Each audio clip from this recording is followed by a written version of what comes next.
Now another thing that happens is that if we have suffered, some loss in our past, or if we have gone through some hardship in our past, something has happened, it's over now, but we're still grieving over it. Does it happen?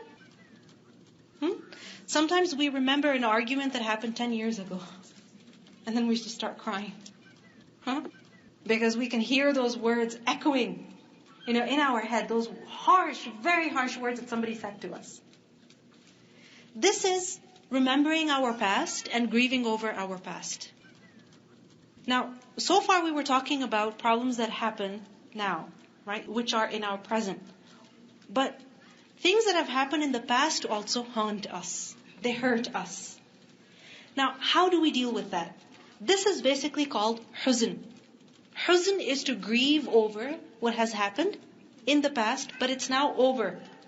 Like that conversation is now over. It's ended. That person who said those harsh words to you is living in a different country now. You haven't seen them maybe in 2 years. It's over. And they're not that harsh with you anymore. They have changed completely. It's possible. Your relationship with them is really good now. But we keep remembering our past and we keep grieving over it. This is huzn. Now, huzn is something so detrimental that Allah subhanahu wa ta'ala forbids us from it. You know that? In the Quran, Allah says, وَلَا تَهِنُوا وَلَا تَحْزَنُوا لَا تَحْزَنُوا. Do not have huzn. The Prophet ﷺ would seek refuge with Allah against huzn. He would make dua, Allahumma inni a'udhu bika min al-hammi wal-huzni. Oh Allah, I seek your protection from hum, from worry, and from grief. That save me from grief. Why? Because grief, what it does is that it makes your past problems your present problems. And what has gone is gone. Can we bring it back and change it? We cannot change it. Can we alter it? No, we cannot. What is the best thing that we can do? Bury the past. Bury the past, exactly. Bury the past and keep reminding yourself, it's over, alhamdulillah. Time is something amazing. It's such a big blessing of Allah subhanahu wa ta'ala. That time never remains still. It keeps moving on. Keeps moving on. So something that is hurting you right now a lot will soon become history. It will soon become past. So this is something that we need to do also. Another thing we see is that any hardship that Allah subhanahu wa ta'ala has placed in our lives, any difficulty, whether it was something that happened before, or it is something that we're going through right now, or it is something that we see coming in the near future, any difficulty, remember that Allah subhanahu wa ta'ala chose it for you. Allah chose it for you. Because is life going to be full of problems? Is it? For sure. We discussed that earlier. This is the sunnah of Allah. This is the way of Allah, that He will definitely test His creation. And we are also His creation. So we too will be tested.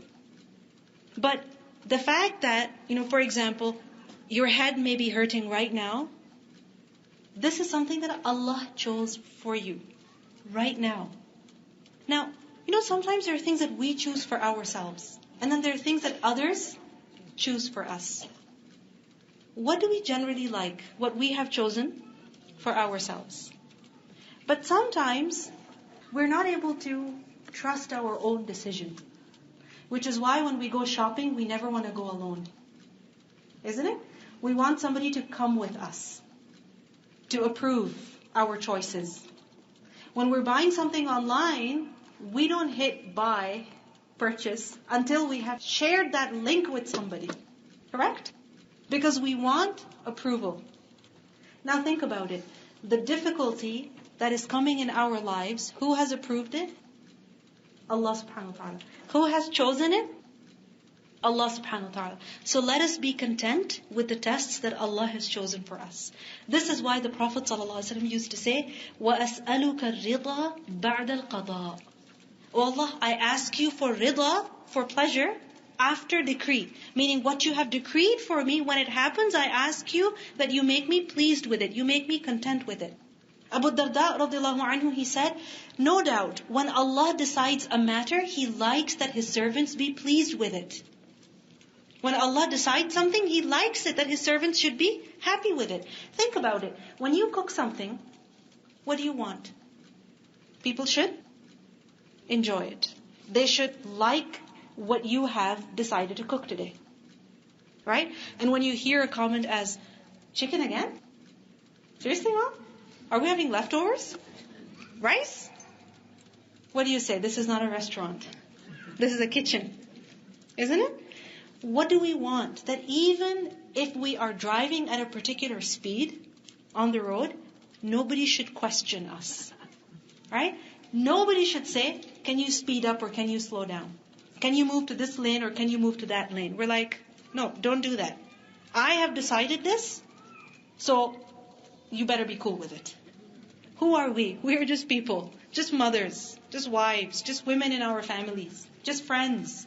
But we want that whatever we have chosen, whatever we have decided, people should be cool with it.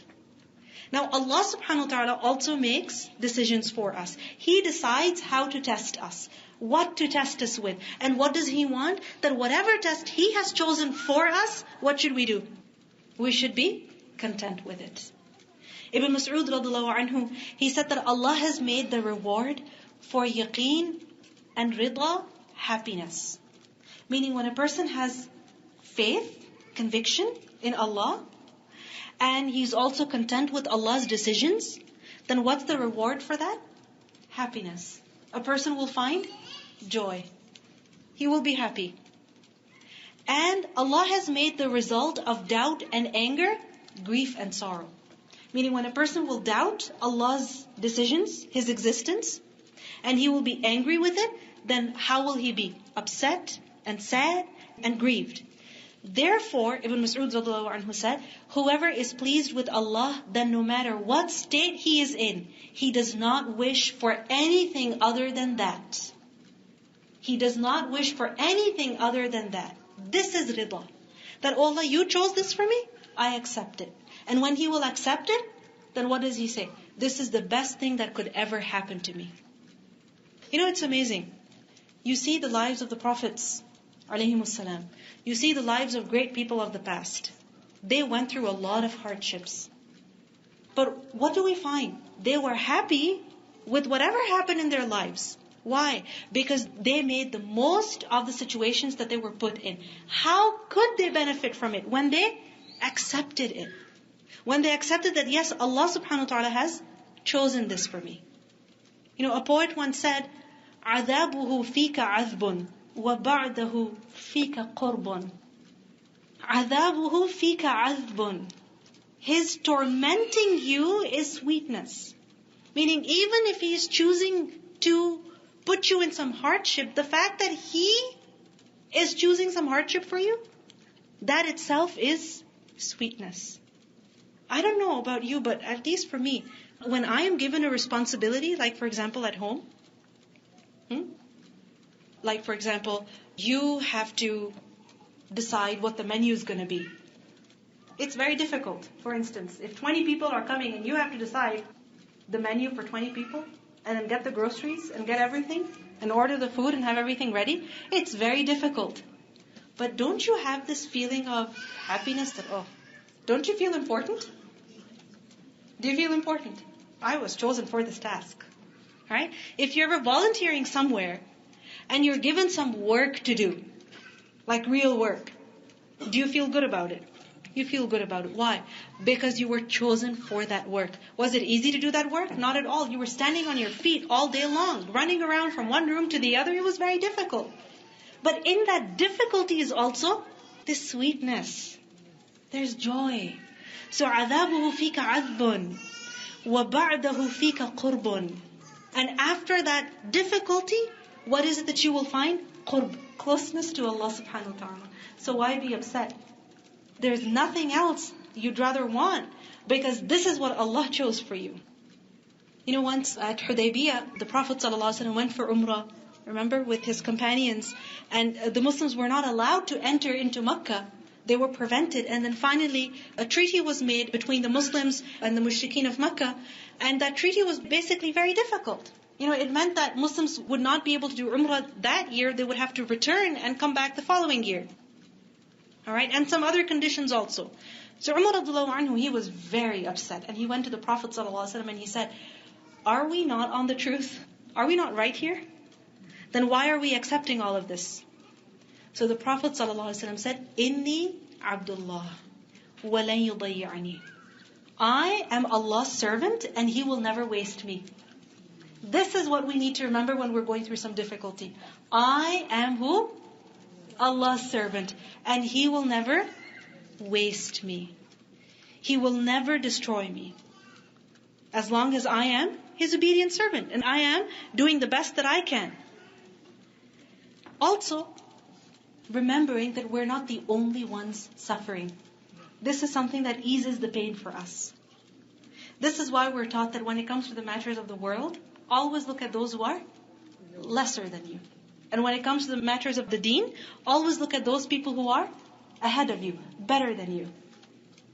So, what happens is that the reason why we find our tests and trials difficult is because we begin to think that we are the only ones suffering from this pain. We are alone in this.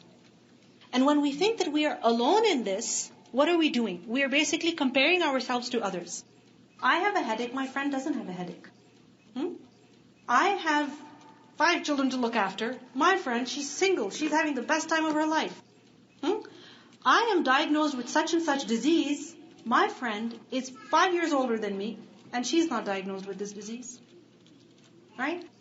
We're always looking at our dark side and the bright side of other people's lives. This is why we think that we are alone in our suffering. Whereas if you think about it, you're suffering in one way, and others are suffering in another way. You have a blessing, and other people have been given different blessing. And the fact is that there is always a reason to be grateful. Always. No matter what happens, there is inna ma'al usri yusra.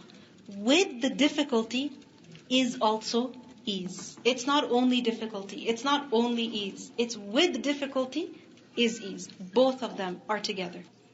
For example, sun, the light of the sun. It's difficult to look at. But with that difficulty, is there ease? Yes, the weather is nice and warm. Just wait for a few days and then see what happens. Right? Or even on the coldest days, with the sun being up, it's really bright to look at. But still, don't you feel that warmth inside your house because of the sun coming straight at your house?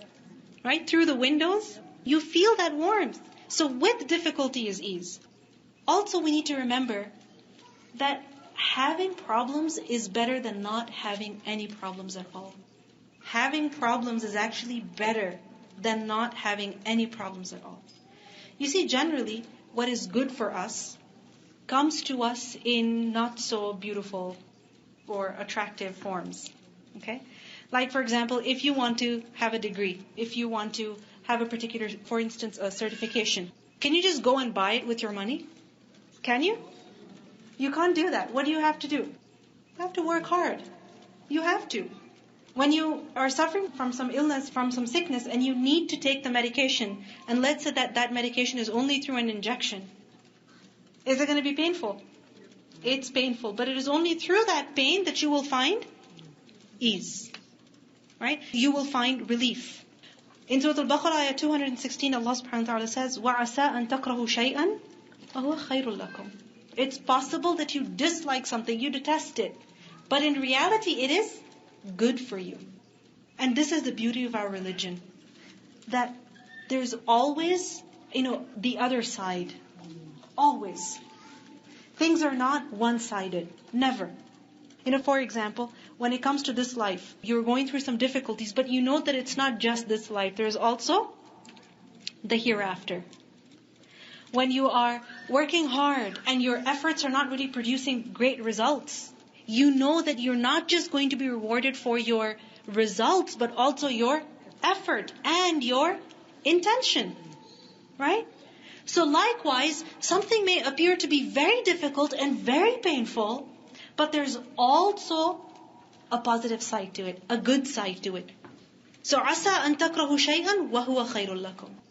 In fact, we learn that if a person has never been ill, never ever been ill, it's not really a good thing. It's not really a good thing. In a hadith we learn, Abu Hurairah radhiyallahu anhu reported, this is a hadith in Musnad Ahmad, that once a Bedouin man, he came to the Prophet sallallahu alaihi wasallam. And in the conversation, the Prophet sallallahu alaihi wasallam asked him, have you ever been seized by Mildam? Mildam is the name of a particular disease. All right? And the man said, what is Mildam? So the Prophet ﷺ said, it's the heat that is between flesh and skin. Meaning that heat you feel on your skin, on your body. Fever. So the man said, I've never experienced anything like that. No fever, ever. The Prophet ﷺ then asked him, have you ever been afflicted by suda'? And the man said, what suda'? So the Prophet ﷺ described a headache to him. The suda' is headache, alright? The man didn't know what a headache was. He didn't know what it was. So the Prophet ﷺ had to describe it to him. And the man said, I've never experienced anything like that. And when you hear this, what's in your mind? So lucky? I wish I was like that. We think like this, right? The Prophet ﷺ said, whoever wishes to see a man from the people of hell should see this man. A person who has never ever been afflicted with anything is not lucky. Not lucky. A person who's never seen difficulty in life is not fortunate. He's actually unfortunate. Because difficulties, they erase our sins. Difficulties draw us closer to Allah. They make us feel needy. Don't they? Weak. They remind us of our reality. They make us understand who we really are. Allah's servants. Weak. They make us turn to Allah subhanahu wa ta'ala. And if a person has not suffered any difficulty ever, he's not lucky at all. Now this doesn't mean that we start asking for problems in life. No. First of all, we should never feel proud of the fact that we are safe in a particular way. We're not suffering from a certain problem in our lives. And secondly, on the other hand, we should not ask for problems. But if problems do become a part of our lives, like for example, we do get a headache, then let us not cause headaches to other people by complaining about our headaches. This is something that we need to remember. Don't ask for problems. But when they do come, let's not fuss over them. Because having problems is better than not having any. Ibn al-Qayyim rahimahullah, he said that disease is like medication for the believer. We think disease means we need medication. But disease itself is medication. Why? Because disease, difficulty, it cures us. It cures us. How does it cure us? How does it fix us? How? Has it ever happened with you that because you got sick, you started taking care of your diet? You started taking care of your health? You started walking and so on and so forth, and all of a sudden you look so nice and fit and healthy, and people are wondering what happened, and you say, oh, I got sick. You got sick, but you look so good. Right? That sickness became a reason for your cure.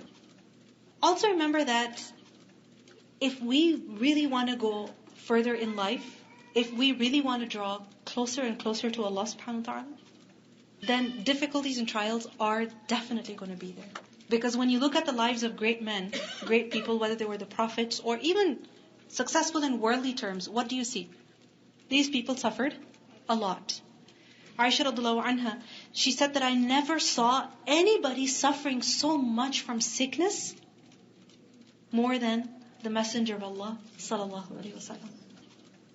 In another hadith we learn that when the Prophet sallallahu alaihi wasallam, once he had high fever, and someone commented that, Ya Rasulullah, you have a very high fever. And the Prophet ﷺ said, yes, I have as much fever as 2 men of you. Double fever. A poet once said, وَكَمْ عَلَى الْأَرْضِ مِنْ خُضْرٍ وَيَابِسَةٍ وَلَيْسَ يُرْجَمُ إِلَّا مَا لَهُ ثَمَرٌ. How many fresh and dry trees there are on the earth. So many. But none is hit with stones except the one that has fruit. Right? which tree is it that people are going to throw rocks at, stones at? Which one? The one that has fruit. And the one that doesn't have any fruit, who's going to care about it? Nobody's going to care about it. Right? We do care about trees for different reasons, but generally, which tree is it that's attacked? The one that has something. So likewise, the higher we want to go in life, the further we want to go, the more successful we want to be, the more trials there are going to be. So when we do find difficulties in our lives, what's their purpose? To take us further.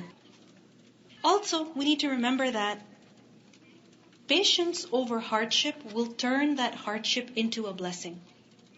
Every hardship is not a blessing. When is it a blessing? It's a blessing depending on what we have done, how we have reacted, what we have learned, how we have improved. Because if a trial, if a difficulty has made us more miserable and more unhappy, and it has taken us farther away from Allah subhanahu wa ta'ala, then was it a blessing? Not at all. But if a trial made us think about our actions, it made us think about our responsibilities, it made us more caring about others, then was it a blessing? Yes, it was a blessing. Also, what we need to remember when we are in difficulty, what is it that we have to do? We have to think about the limits that Allah subhanahu wa ta'ala has set. When we will guard the limits that Allah subhanahu wa ta'ala has set for us, then Allah will guard and protect us. Then He will save us. The Prophet ﷺ, he said to Abdullah ibn Abbas radiyallahu anhu, Ya ghulam, ihfadillaha yahfadka. O young man, be mindful of Allah and Allah will protect you. So whenever we feel that we need Allah's protection, I am very sick, I might get worse in my sickness, this is getting very painful for me, I don't know if I can handle all this stress anymore, this work is getting too difficult, I think I need to quit, these children are getting on my nerves, this husband is getting too difficult to deal with, whatever it is, we need to pay attention to the limits that Allah has set for us. When we will take care about them, then Allah will take care of us. Now, what does it mean by guarding the limits that Allah has set for us? Allah subhanahu wa ta'ala has given us certain commands. Has He? Like for example? Worship Him only. Okay. And how do we do that? How do we worship Allah subhanahu wa ta'ala? Praying salah, for example. Generally, when we think about the limits that Allah subhanahu wa ta'ala has set, we think about salah, hijab, a beard for men, and such things. Yes, they're there. But Allah subhanahu wa ta'ala has also ordered us to obey our parents. To be good to our parents. To show respect to the elderly. Now sometimes what happens is that there are people in our lives that we're not really taking care of. Whether they are our parents or maybe our grandmother or our grandfather in our own house. When we're neglecting them, essentially what are we neglecting? The limits that Allah has set for us. So if we want to be helped by Allah, then we have to first help the creation of Allah. When we will worry about what we have to do, then Allah subhanahu wa ta'ala will take care of what He has to do. What do we have to do? What do we have to do? Remain Allah's obedient servants. And what is it that Allah has to do? Take us out of that difficulty. Ease that situation for us. So, احفظ الله يحفظك. In Quran we learn, وَالَّذِينَ هُمْ عَلَى صَلَاتِهِمْ يُحَافِظُونَ. Those people who guard their prayers. They guard their prayers.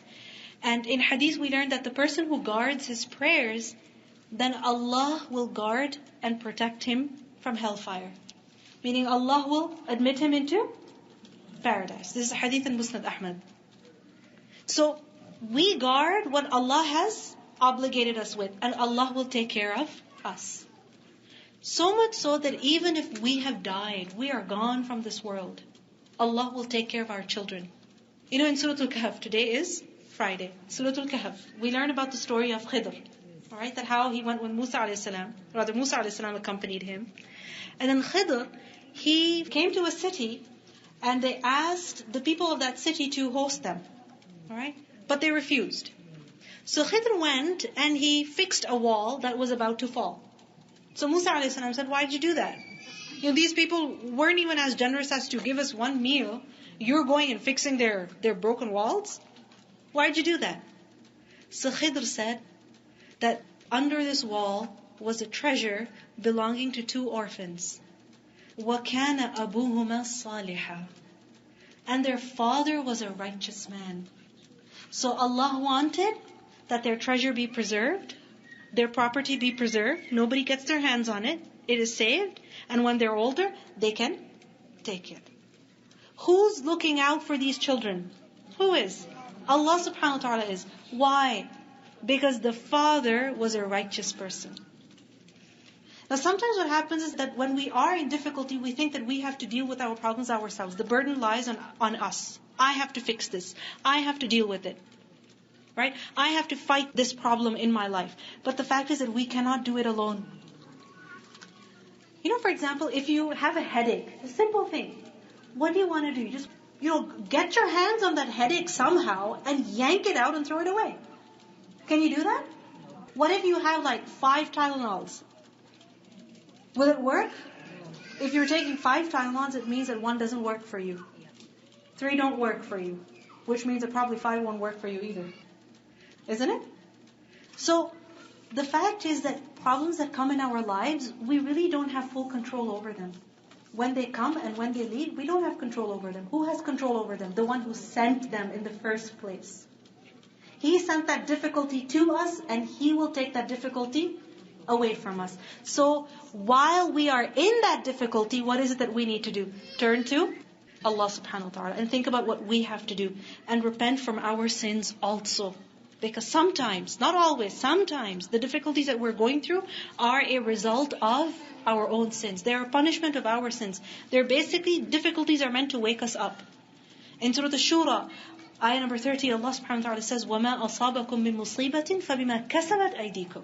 Whatever difficulty has reached you, it is because of what your own hands have earned. You brought this upon yourself. Ali radiallahu anhu said that difficulties come because of sin, and they only go because of repentance. They only go when a person repents from his sin. Once we learned that at the time of Umar radiallahu anhu, when he was a Khalifa, there was an earthquake. Alright? And when that earthquake happened, Umar radiallahu anhu said to the people that, "Oh people, this earthquake has come only because of something wrong that you're doing. So if this earthquake comes again, I'm not going to let you live here anymore. You have to leave Medina." Look at how much faith he had. That it is not possible that this earthquake is coming except because of our sins. So if we don't fix ourselves and we persist in our sins, then we don't want the city of the Prophet ﷺ to be destroyed because of you and I. So if the earthquake comes again, you have to leave Medina. You can't stay here anymore. Hasan al-Basri radiallahu anhu, at his time there was a person by the name of Hajjaj bin Yusuf. He was basically a very, very cruel man. He oppressed the Muslims a lot. So the Muslims were suffering a lot at his hands. And Hasan al-Basri radiallahu anhu, he said that Hajjaj bin Yusuf is God's punishment upon you. And fight him not with swords, but with istighfar, with repentance, seeking forgiveness from Allah subhanahu wa ta'ala. If you really want to defeat Hajjaj bin Yusuf, don't just go for your swords. Beg Allah for forgiveness. And when you will do that, Allah subhanahu wa ta'ala will take this punishment away from you. When we read in the Quran about the Bani Israel, how they were suffering at the hands of Fir'aun, how Fir'aun was killing their children, and he was keeping their women alive, and he had enslaved the entire nation, oppressing them. Allah subhanahu wa ta'ala says, وَفِي ذَلِكُمْ بَلَاءٌ مِّن رَبِّكُمْ عَظِيمٌ. In that was a great trial from your Lord. Meaning Fir'aun was actually a test on you from who? Allah subhanahu wa ta'ala. There was a reason behind this, that Allah subhanahu wa ta'ala let this happen. You see, sometimes we do seriously, wrong things, and we still expect good treatment from Allah subhanahu wa ta'ala. This is deception. This is deception. Right? We are deceiving ourselves. How is it possible that, for example, we have a really, really bad relationship with somebody, extremely bad, and then at the end of the day we expect them to be all nice to us? Can we expect that? No. So if we are disobeying our Lord, then certainly there will be an increase in difficulties. And again, those difficulties also are a mercy from Allah subhanahu wa ta'ala. This is why difficulties, they are meant to purify us. In Surah Ali Imran, ayah 141, Allah says, وَلِيُمَحِّصَ اللَّهُ الَّذِينَ آمَنُوا. That Allah will purify the believers. He will clean them. Just like I mentioned the hadith to you earlier about how iron, when it's put in the furnace, what's the purpose? To purify it, get that dirt off. So sometimes when we are, living in our comfortable lives, everything's fine, we develop some bad habits, and we don't even think about the wrong that we're doing, but then eventually, when we suffer from a problem, then all of a sudden we wake up. We wonder, what happened? I need to fix something. And what is it that I need to fix? Now, the last thing that I'd like to mention is that in our difficulties and our trials, we need to ask Allah subhanahu wa ta'ala alone. Him alone. In Surah Al-Anfal, ayah 64, Allah subhanahu wa ta'ala addressed His Messenger sallallahu alaihi wasallam and He said, Ya ayyuhan nabi, hasbukallah. O Prophet, Allah is enough for you. وَمَنِ اتَّبَعَكَ مِنَ الْمُؤْمِنِينَ. And for whoever follows you of the believers. Meaning any follower of the Messenger sallallahu alaihi wasallam, who is enough for him, Allah is enough for him. So when we are in some difficulty, who is it that we need to turn to first? Before anything else, before anyone else, before adopting any means to fix the problem, who is it that we need to turn to? Allah subhanahu wa ta'ala. Just like Ibrahim alayhi salam, when he was thrown in the fire, what did he say?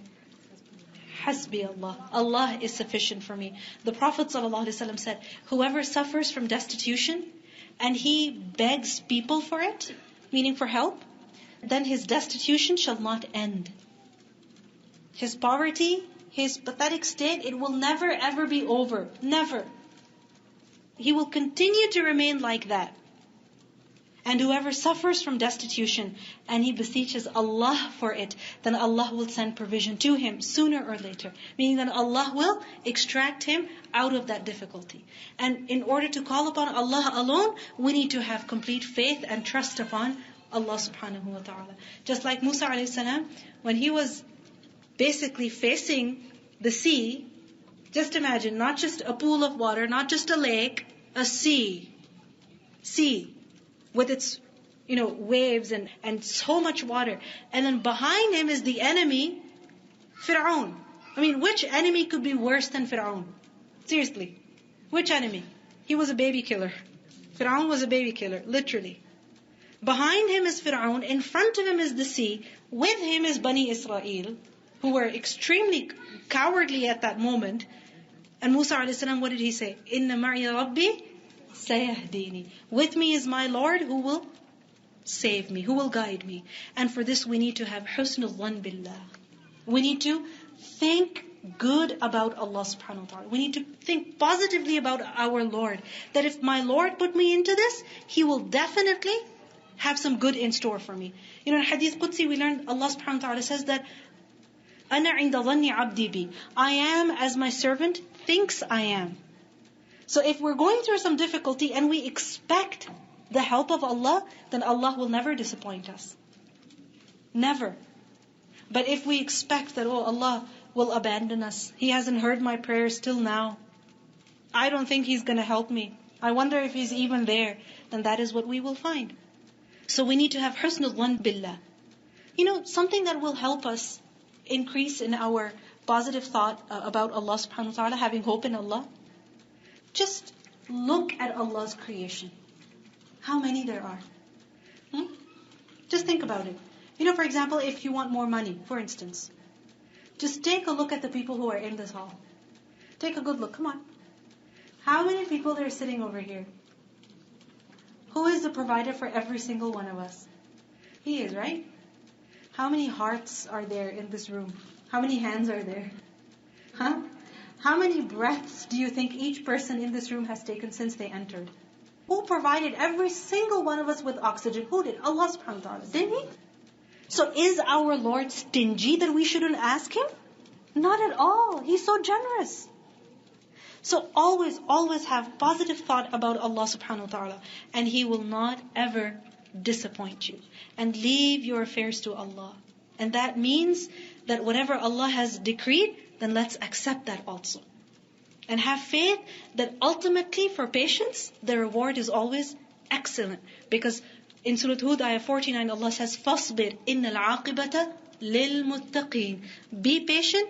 The final good outcome is for people of taqwa. Meaning those who fear Allah, Allah will not make them suffer. Ultimately, eventually, their outcome will be good.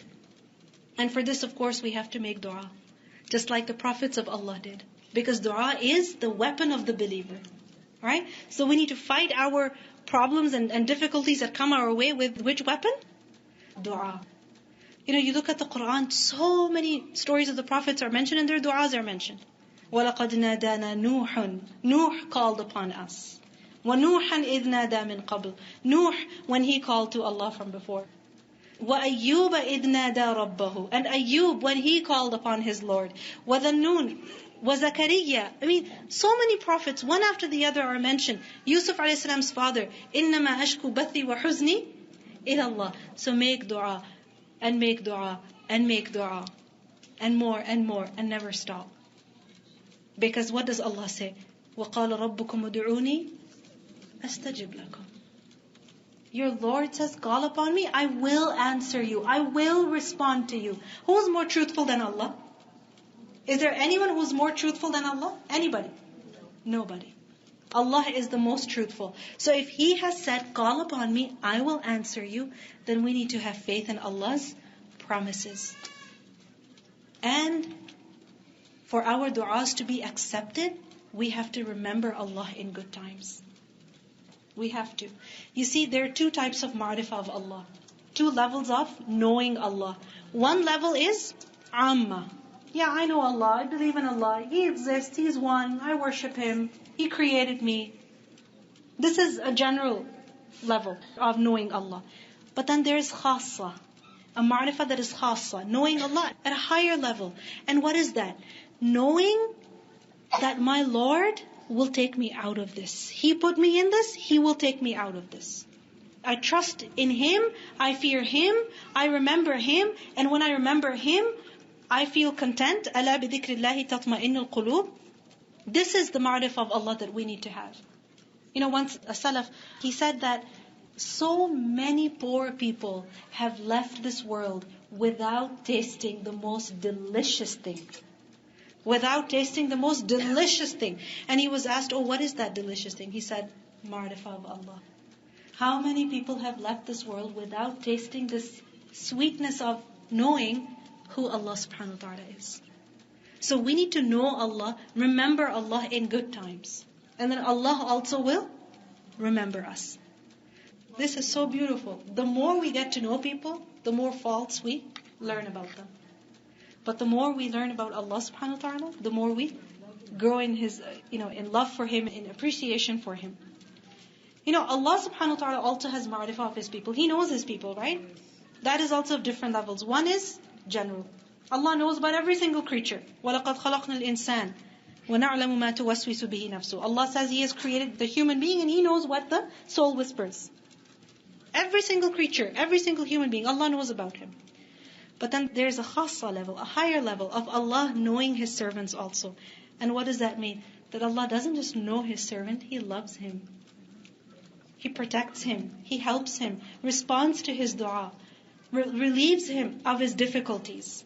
May Allah subhanahu wa ta'ala make us amongst those servants that He loves, He cares about. That through our tests, He elevates us. Through our difficulties, He brings us closer to Himself. Because of the trials that He sends our way, He forgives our sins, so that when we meet Him, He is pleased with us and not a single sin remains with us. May Allah subhanahu wa ta'ala make us amongst His chosen servants and give us true ridha, contentment and pleasure and happiness with His decree, so that He also becomes happy with us. سبحانك اللهم وبحمدك أشهد أن لا إله إلا أنت أستغفرك وأتوب إليك. Jazakallah khairan everyone for listening, and Jazakallah khair Sister Taimiyah for giving such beautiful insight today.